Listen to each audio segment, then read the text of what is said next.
I am Shazzy, Shazzy C, and you're watching Shazzy Get Sober.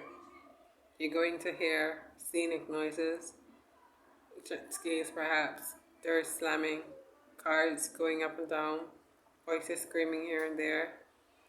I am sitting on the balcony in my dormitory, the balcony of my dormitory in Tomsk, Russia. That is located in Siberia, the West. I'm really bad at geography, but anyway, it's in Russia. And I've decided that I'm back because I finished my studies. Got my bachelor's in journalism in Russian language. It was a lot to deal with. But one of the most important things that I've gained in addition to my bachelor's degree is understanding who I am a little bit better. So this is going to be a little bit just me talking, and I hope it's interesting to you. And I can see the time. I've already run 1 minute and 17 seconds, but I'm just going to go with it because for me, watching videos that are informative, I don't really care how long they are. So that's what we're on today, and for the rest of this channel, like to ashes with 5 minutes, 7 minutes, I don't care. So I arrived in Russia with natural hair, and I had been on this journey of having my natural hair for I think for 2 or 3 years. And it was really weird because so I decided I was gonna cut my hair. And then I waited an entire year. I mean literally exactly a year after I had finally built up the courage to cut my hair, which was really good because when I walked into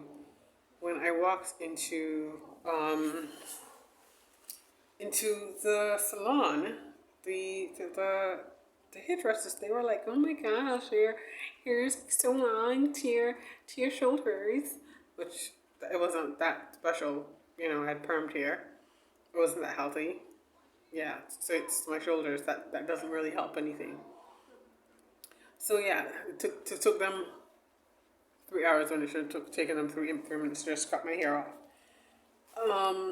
But if I hadn't waited that entire year, I do believe that I would have given up and not cut my hair. Then say, "Oh yeah, my hair is long. I like it this long. Oh my gosh." So thankfully, I waited for that long. So I think I got accustomed to my hair. Decided I wouldn't use any chemicals. Well, no, not any chemicals, but not any store-bought chemicals, because everything is chemical. I get it. I know.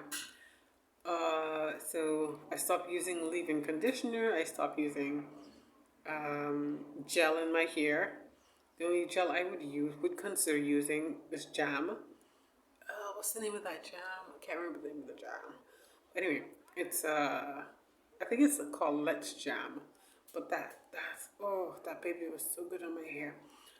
Mine is basically the only store-bought thing that really worked for my hair. So I'd moved over into only using water and oil and aloe vera and those things for my hair. And my hair really enjoyed those things. My skin also really enjoyed those things because I've been reading up on anyway. So I get to Russia. I'm like, natural hair is awesome. Love it. But see, the thing is that I was moving from a place which I had never realized was so humid, super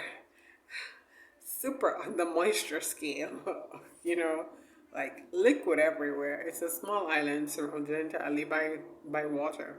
One side we have the Caribbean Sea, and the other side we have the Atlantic Ocean. It's like fantastic. And then I come here, and there's no sea around. They have a little river, and they're like, "That's the biggest river." And I'm like, yeah, the river does nothing for me. Truly, the river does nothing for my hair. It's just was here for a year, and I didn't understand. I didn't adjust to being here, and my hair was ruined. But because my confidence had been tested, not just by those hairdressers, but also people on the street that like shouting things at you. And people walk into your workplace and say, "Oh my gosh, you shouldn't be here. Like your hair tells me that you're not smart enough to be here." Or family members saying, "You look like a vagrant with your hair." Things having to deal with that every single day had helped me to become a stronger person. It helped my identity to be more concretized. So coming to Russia, that was like, yeah, I'm ready for this. I'm ready for people to be staring at me, which a lot of people stared at me, and I'm ready for people to hate on my hair and to be racist, which is really what I expected.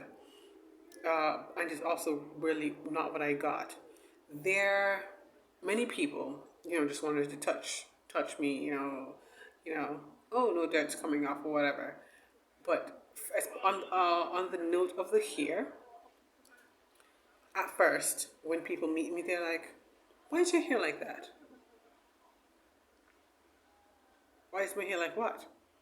Which was really the first thing the first time I had that sort of interaction. I was like, wait, what do you mean? Why's my hair like what? Like my hair? And just in case you notice, my hair is dyed right now, but it wasn't like dyed before. Anyway, so these persons who had actually been able to see black people on television, they had always seen black people with straight hair. And so seeing me with hair that looks like this, actual natural hair, they were shocked. They thought I had done something to my hair, and people did ask me, when they explained, how did you get your hair like that? They explained like, did you put something on your hair for it to get those curls like that? And then I explained, no, when my hair grows, it grows like this. This is how my hair is naturally, without me doing anything, without me combing it, not combing it, but without me putting any cream on it, or cream or shampoo or anything. If I shampoo it, it stays like this. If I do anything else, it stays like this. This is how it always is. And so they began asking questions like, but what about X persons, like famous black people? So then I would explain, okay, yeah, that person is black, not mixed, based on my knowledge. So they have hair like this, yes. They just have a weave. Or this person, yeah, that person is mixed. So their hair does come like that with those big curls. And like, and now people get to understand. And that was really interesting for me. Uh, so it was really interesting for me. And the reason why I say is that Russia has helped my identity. It's not because I have been able to interact with the international community, but because I've specifically been able to interact with these Russians. Because after Russians or just people, because I've interacted with Mongolians who also don't know anything about blacks in that way, and especially Russians. So after they learn about the hair, and they're like, oh, okay, their appreciation for it, in the sense that their positivity towards it is so empowering. So I changed my hair a little bit, and they notice the smallest changes, and they never say anything negative about the hair. So if they see something, maybe, I don't know. I don't know if anyone has ever noted anything negative about my hair, because if they are noting something negative about my hair, they aren't saying it. The comments, whenever they've made comments about my hair, it's always been positive. And that has been so inspiring, and it has been a motivating factor, and something which has made me more comfortable in my skin and with my hair, to the point that I can walk outside with my hair just bumped in and feel comfortable. I can walk outside with my hair looking a way that I wouldn't have done at home before, and feel confident Because this thing of saying, I am not my here, we do that a lot, but then we still feel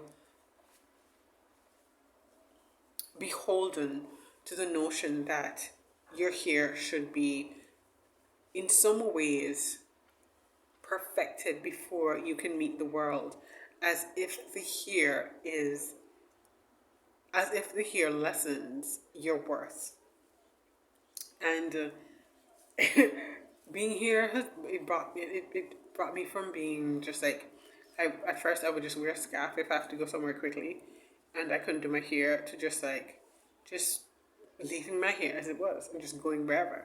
And people, because they don't have that expectation, because they don't have that burden on them to put that burden on me, then they're not putting that burden on me. So I can walk into a room with my hair, and a black person might say, "Oh my gosh, what's wrong with your hair, girl? What's wrong with you?" Whereas here, I walk into the room and people just listen to what I have to say. And that's extremely empowering, to know that my words and my mind are more important to you. And maybe it could be argued that, oh, they just don't know what to expect, but maybe they didn't know what to expect. But that factor has allowed me to feel more worthy, more worthwhile. And in turn, it has allowed me to become more one. Not, let's not say more one with my hair, but more free in my expression and in my concern for my hair. So I can love my hair in the way I want to love my hair, and not try to fit into boxes that are constructed as evaluating tools of how much I love myself through how much I love my hair. I hope that makes sense to you. Yeah. So that first part was hair, and that's a really, I think that's something that was for me a big part of my identity, because of me having cut my hair and the journey I had to go through with that, because that was really difficult. Like, it was really difficult having to walk on the street with my natural hair, and it has gotten a lot easier now thanks to all of the women in Hollywood, the women who are in the spotlight, who have chosen not only to wear their own natural hair, but who have also chosen to use extensions which are similar to natural hair, or which are actually natural hair, and I mean picky head nigga natural hair, kinky curls, 4C, 4A, 4B, on that side of the spectrum. And that's just really, I'm really happy for that. Whew. So my battery's running out now, and for that reason I'm gonna pause here.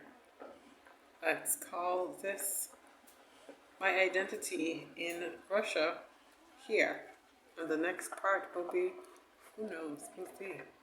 Thanks for staying with me. Once again, I am Shazi, and this is Shazi Gets Super. $2.